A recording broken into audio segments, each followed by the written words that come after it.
Um, Hi. So in this video, I'll be teaching you how to unpack a pack.NET malware in an easy way. So normally, some malwares can be using anti-debugging techniques, various techniques where the malware developer makes the analyst or gives the analyst a very hard time. So, but in this video, I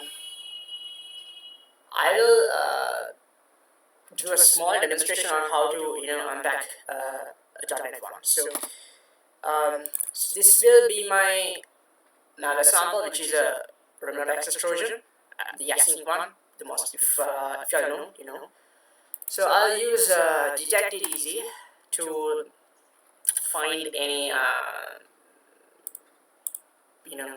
metadata about the malware.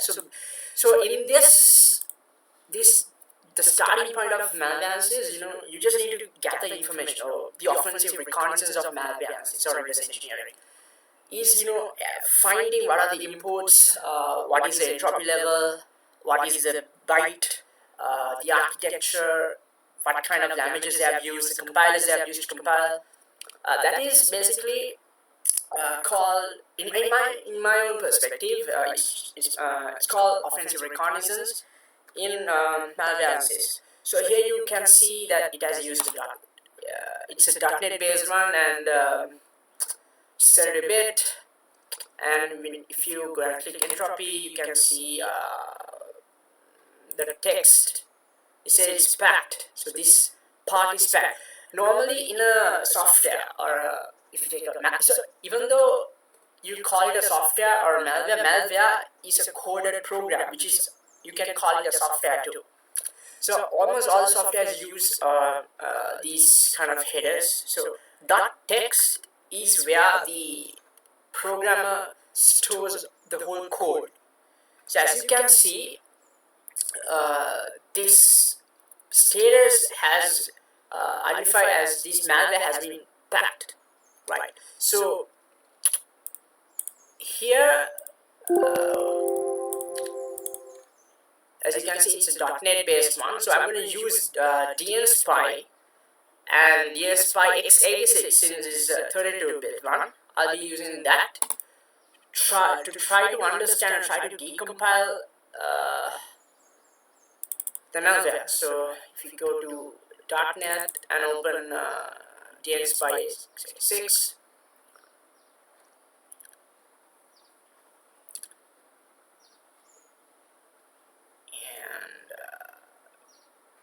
yeah, just go to files and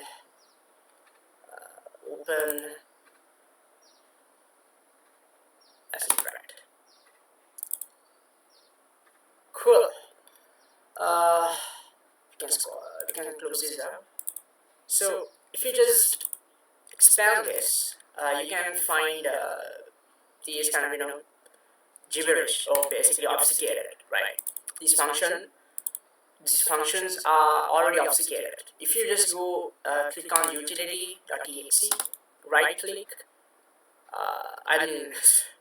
right click and go to enter point, as this will bring you to the place where the code starts, or the malware starts. If you just see this, most of them are unreadable. So our enumeration was correct, saying that this is indeed a packed one, a packed malware. In my further few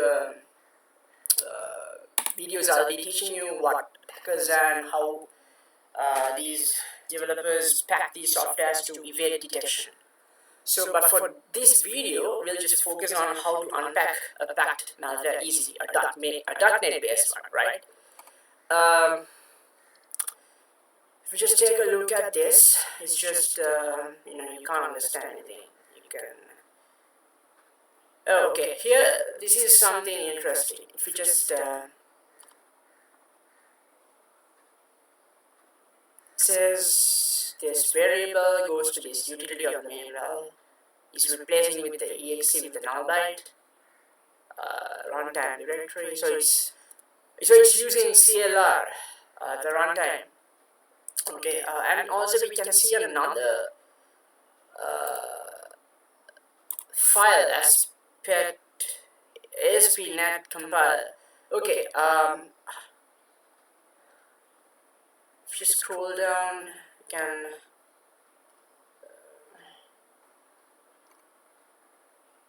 okay, I can't get much of this. Okay, so what I'm going to do next is I'm going to open ProcessHacker, right? I'm going to open ProcessHacker and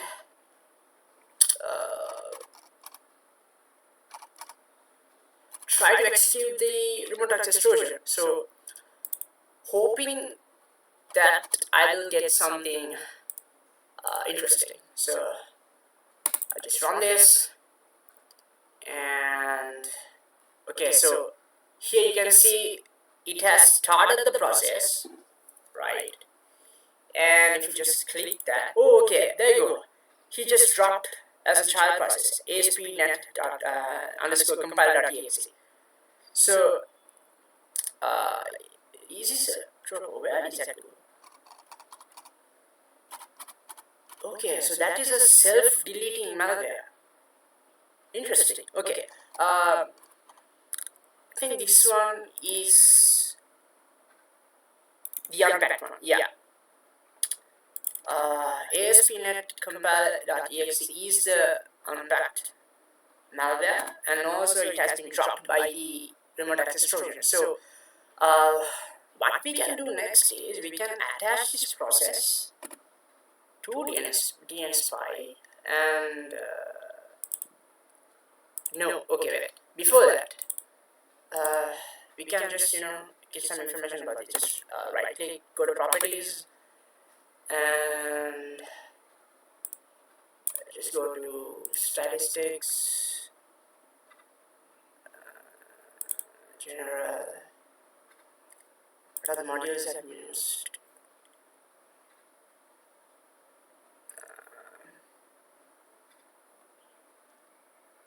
Okay, so they're using crypt, kernel editor, WAS64 to be compatible for 32-bit RAM 64, and also okay, WS232. That means this malware is using a network connection, or it takes it uses the internet to communicate. So yeah, so obviously this is a remote access Trojan, and it should. If you go to assemblies here,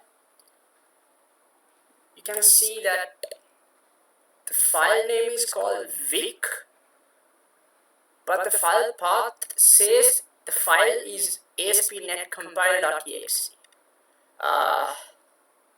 which is not common, but I think this Vic file is on memory. I'm not sure, but because you can call these a memory operation, because most of the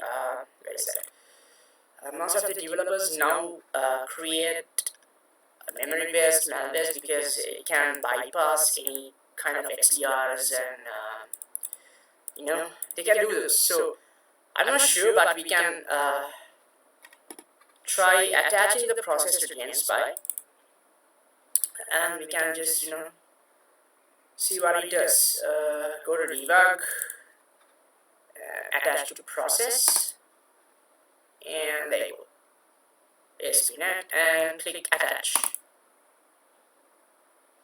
Did it come?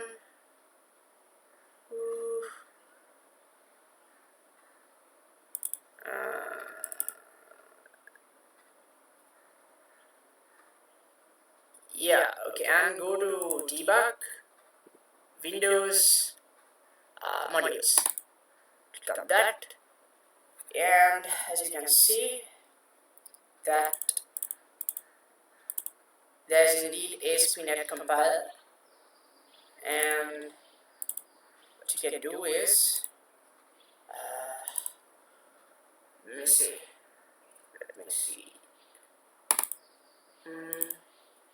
Just compiling.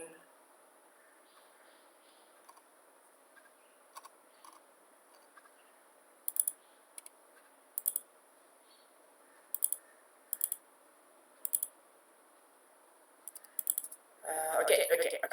Let me check the memory first. So I will right click on the ASP compiler and select show in no, open module from memory.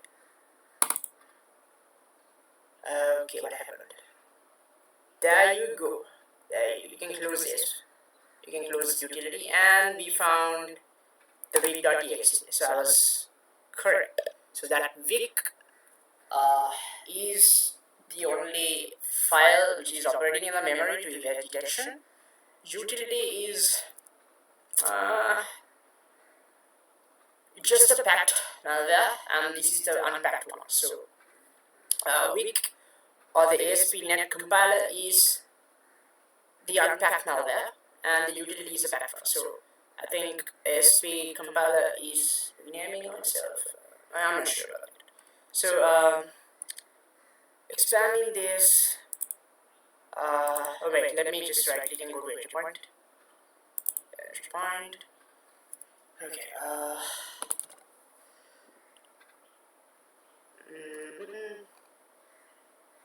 There's nothing here. Go to program.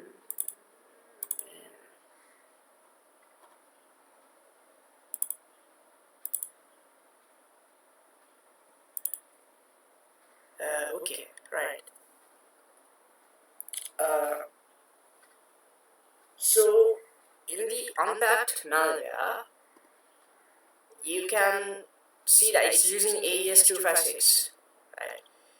And there's decrypt and encrypt functions. And if you just go through the code, it's the argument says, just prints out master key cannot be null or empty. If you just return convert to base64, okay, I think this is a certificate.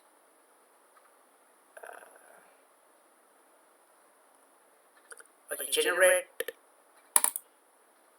for create.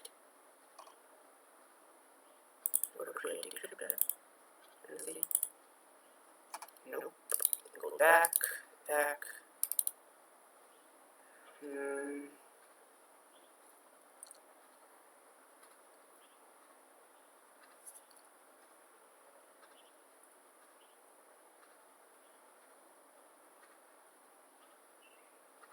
Okay, so they are asking for a key to decrypt this code. I think bytes RFC is okay. Okay, there you go. It's just an array of bytes. Read only bytes, and is this the key? I'm not sure.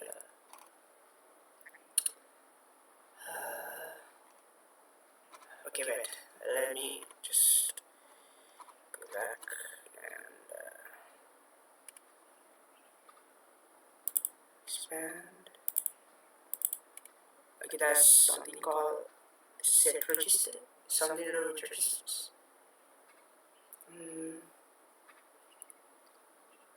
Register key permission check. Okay.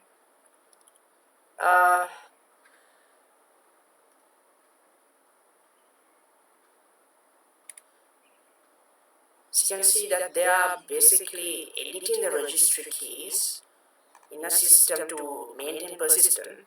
So it says using a registry key to create a subkey, right, for the current user, and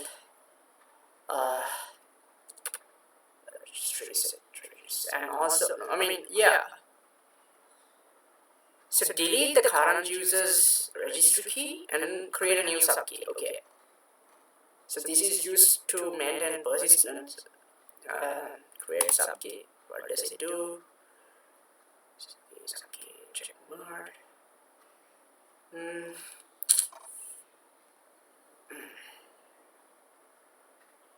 Just retrieve.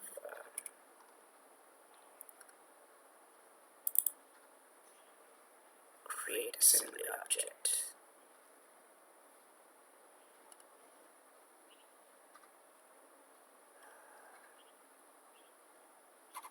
Where am I in the correct one? Yeah, okay. So just click on this, go to enter point. Okay, just let's try googling this. Seems odd. Yeah, don't worry about that.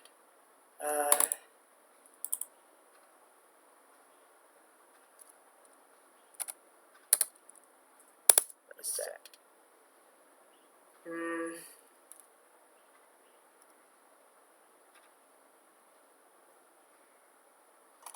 Something regarding Drupal. Can't be.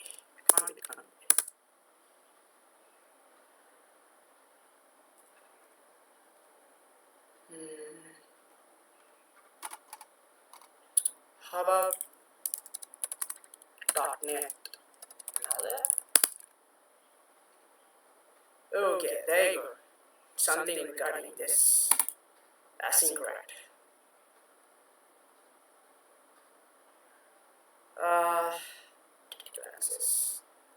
I'll put this in the description just so that you can follow it out. What does it say? Technical analysis. You can modify in which variant. Initial settings. The initial settings function errors or hardcode condition settings set up. Oh wait, is it the same one? Let me check. Go to initial settings. It is right. Certificate. What does it say? Certificate on server signature. Okay. Shows initialization settings function, which also enables decryption of all configuration settings from the AES. Oh, nice. I didn't know this. Okay.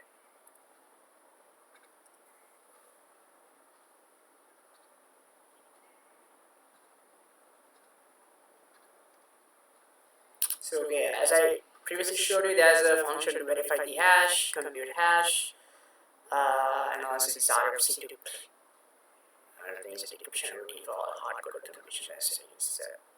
Uses CPK. Cool. I think check on debugger to process debugged. I think the like in the unpacked sample, the best way to initialize to go through is this initialize settings function. So it kind of gives you a good idea about what it does. So it communicates with the server, right? So with this signature, he tries to validate that this is indeed this particular rat, and he kind of gives you the the space pane. Okay, is this the C2?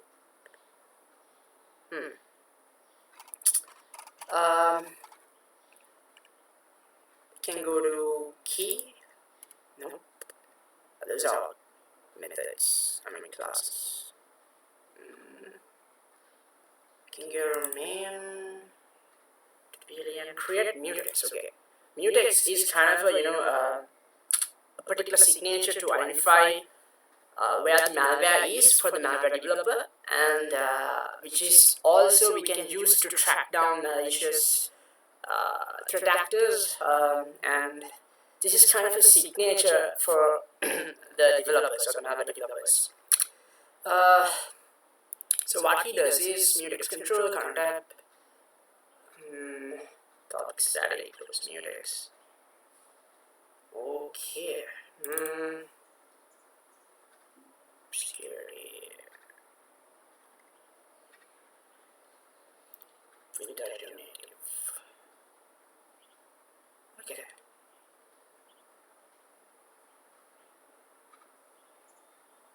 Create mutex. Same thing.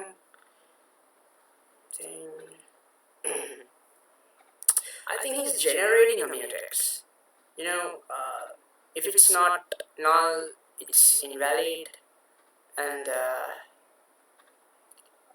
think the developer has done a great job of covering the mutex too, since damn.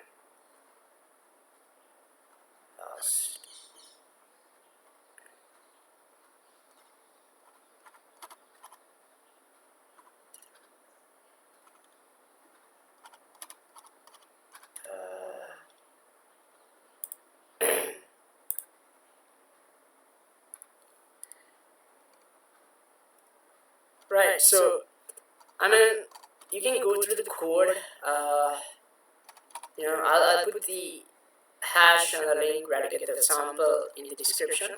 But you know, this is a great technique to unpack packed malwares, mostly .NET, so that you know, you can easily go and attach the process, check what are the modules are running, and go to or map it through the memory and find various artifacts. So this is something I learned recently, and I hope you all learned something too, because you know, these functions, these algorithms, you gotta study yourself, because it's kind of long, and just go through the code, try googling every function if you want. Yeah, so as a summary, okay, that's anti-analysis, right? This kind of, you know, gives the analyst a hard time, this function. It tries to obfuscate, or I think this uses polymorphism, where when it's executing, the code changes, and also it's using WMI command select everything from within the become system, so it's enumerating the system and checking with it's running in a virtual box or VMware. Wow, it's cool. And detect debugger, flag false result, get manual hand. This is pretty much interesting sample, but I'll give you all to look at this code and let me know in the comments. So yeah, see you guys later.